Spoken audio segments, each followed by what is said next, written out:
নেপালগঞ্জের হাটে বন্যা এসেছে না বৃষ্টি নয় শুকনোতে বন্যা এসেছে কাঠের নয়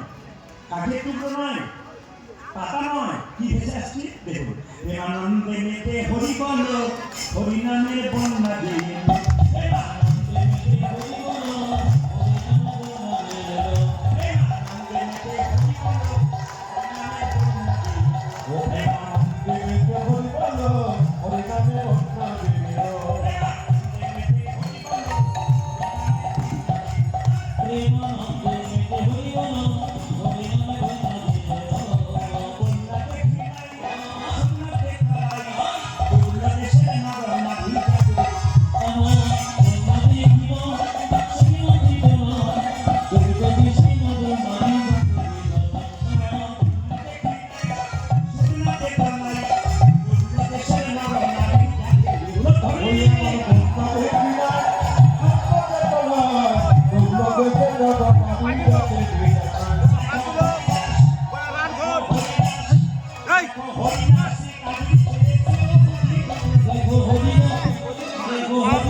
দেখো